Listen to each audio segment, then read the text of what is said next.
আসসালামু আলাইকুম দর্শক, শেখ হাসিনার বিরুদ্ধে মামলার বন্যা বয়ে যাচ্ছে।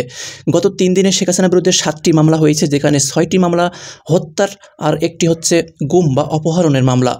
আজ ৩টি মামলা হয়েছে। ১৫ই আগস্ট, গতকাল ১৪ই আগস্ট হয়েছে ৩টি মামলা, আর ১৩ই আগস্ট ছিল একটি মামলা। প্রথম থেকে একটি মামলা শুরু দিয়ে আজ ৭টি মামলা শেখ হাসিনার বিরুদ্ধে। তেনার সাথে আছেন সব কয়েকটি মামলাতে আওয়ামী লীগের সাধারণ সম্পাদক ওবায়দুল কাদের এবং স্বরাষ্ট্রমন্ত্রী আসাদুজ্জামান কামাল এবং পুলিশ প্রশাসন ডিবি হারুন থেকে শুরু করে আইজিপি বা পুলিশের কমিশন। এখানে এরই মধ্যে বাংলাদেশের ৯০ দিনের মধ্যে নির্বাচনে নিশ্চিত করবে ভারত আশা সজীব ওয়াজেদ জয়ের। সজীব ওয়াজেদ জয় একের পর এক যে বক্তব্যগুলো দিচ্ছে, সেটা এক কথায় উস্কানি দিচ্ছে ভারতকে যে বাংলাদেশের এই নির্বাচনে হস্তক্ষেপ করুক ভারত। তো এখানে কি বলছে আপনাদেরকে এই বিষয়টি নিয়ে আলোচনা করব। তার আগে বলতে চাই যে সজীব ওয়াজেদ জয় কী বলছে ভারতকে উদ্দেশ্য করে। বাংলাদেশের ক্ষমতাচ্যুত প্রধানমন্ত্রী শেখ হাসিনার ছেলে সজীব ওয়াজেদ জয় বলেছেন যে বাংলাদেশের সাংবিধানিক অনুযায়ী ৯০ দিনের মধ্যে জাতীয় সংসদ নির্বাচন আয়োজনের বিষয়টি ভারত নিশ্চিত করবে বলে আশা করেন তিনি। একই সঙ্গে তিনি নয়াদিল্লিকে নেতৃত্বের ভূমিকা নিয়ে বাংলাদেশের সাংবিধানিক সমুন্নত রাখার বিষয়টি নিশ্চিত করার আহ্বান জানিয়েছে এবং শেখ হাসিনা ক্ষমতা ছেড়ে দেওয়ার ২৪ ঘন্টা বর্ণনা দিয়েছে। সেখানে বলেছেন যে তার মা শেখ হাসিনা দেশ ছেড়ে যাওয়ার কোনো ইচ্ছা ছিল না, তিনি পদত্যাগ করতে চেয়েছিলেন। রাষ্ট্রপতিকে পদত্যাগের পত্র জমা দেওয়ার প্রকাশ্যে তিনি ঘোষণা দিতে চেয়েছিলেন এবং নিজের ভাষণ রেকর্ড করতে যাচ্ছিলেন। ঠিক এমন সময় নিরাপত্তা বাহিনী এসে বলেন যে ম্যাম, আর সময় নেই, আমাদের যেতে হবে। এখনও পর্যন্ত কিন্তু সজীব ওয়াজেদ জয় স্বীকার করছে না তার মা পদত্যাগ করেছে। এদিকে রাষ্ট্রপতি, সেনাপ্রধান কিন্তু সকলের জাতির উদ্দেশ্যে ভাষণ দিচ্ছে শেখ হাসিনা পদত্যাগ করেছে। তো আসলে চলুন আমরা এই বিষয়টি নিয়ে মন্তব্য করব। আসলে সজীব ওয়াজেদ জয় ভারতকে যে উস্কানি দিচ্ছে দ্রুত নির্বাচন দেওয়ার জন্য, প্রথমে এই বিষয়টি জানি, এরপরে বিস্তারিত আলোচনা করব। জনাব সজীব ওয়াজেদ জয় একটার পর একটা ইন্টারভিউ দিচ্ছেন এবং উনি নিয়মিত কথা বলে যাচ্ছেন। মানে আমরা শুনেছিলাম আগে যে তার মা শেখ হাসিনা তাকে রাজনীতিতে পুরোপুরি ইনভলভ করার চেষ্টা করেছিলেন, কিন্তু উনি ইনভলভ হয় নাই। অবশ্য হতেই পারে, আমেরিকায় বসে বসে দেশ থেকে বিলিয়ন বিলিয়ন ডলার যাবে আর সেটা নিয়ে শান শওকত করবেন। তার বাংলাদেশে এসে টাফ লাইফ লিড করে রাজনীতি করতেও তো টাইপ সময় যেতে হয়, কেন করবেন? তো শোনা যায় সেসব কারণেই উনি আর এসব করেননি। কিন্তু ইদানিং তাকে খুবই রাজনৈতিক বক্তব্য দিতে দেখা যাচ্ছে এবং একটা সমস্যা তো হয়তো আমরা দেখেছি যে তার বক্তব্যের কনসিস্টেন্সি নাই। তিনি আজ এটা বলেন তো কালোটা বলেন, পরশু সেটা বলেন। ফলে যেটা হয়েছে, আমরা অনেকে তাকে উড়িয়ে দিতে চাচ্ছি যে তার কথায় পাত্তা দেবার কিছু নাই, প্রচুর কথা বলছে, ফালতু কথা বলছে, নানা রকম অ্যাডজেক্টিভ ব্যবহার করছেন তাকে নিয়ে। ফলে আমরা মনে করছি পাত্তা টাত্তা দেওয়া যাবে না, পাত্তা দেওয়া ঠিক হবে না। কিন্তু আমার মনে হয় সজীব ওয়াজেদ জয় কোথায় কি বলছেন সেটা আমাদের একটু চোখ রাখা দরকার। খুব গুরুত্ব দেওয়ার দরকার নেই, আবার একেবারে ফেলে দেওয়ারও দরকার নেই, কারণ তার মা এখনো ভারতে আছেন এবং তিনি ভারতীয় মিডিয়ার সাথে অনেক কথা বলছেন। ইন্টারন্যাশনাল মিডিয়ার সাথে দু একটা জায়গায়, রয়টার্সে একবার কথা বলেছিলেন যেখানে তিনি ক্লেম করেছিলেন যে তার মা পদত্যাগ করেননি, যদিও তার মা পরে জানিয়েছেন তিনি পদত্যাগ করেছেন।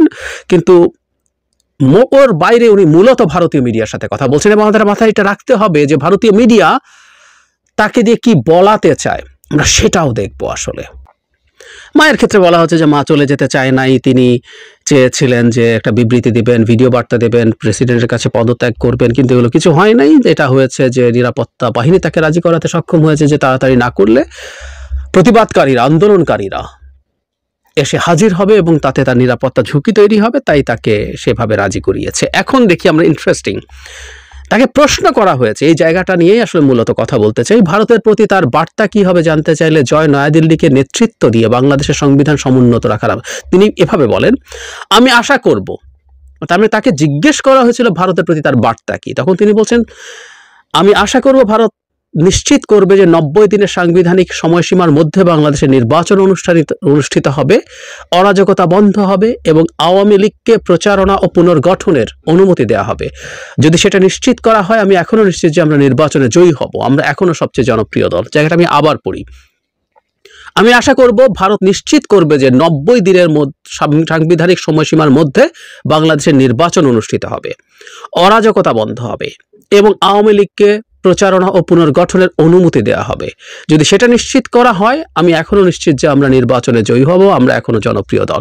তার মানে ভারতের প্রতি বার্তা পত্রিকা জানতে চেয়েছে, তার জবাব তিনি দিচ্ছেন ৯০ দিনের সাংবিধানিক যে বাধ্যবাধকতা সেটায় বাংলাদেশের নির্বাচন, তার মানে ভারত যেন বাংলাদেশকে 90 দিনের মধ্যে নির্বাচন হয় সেই চাপ দেয়। এটা হলো এক।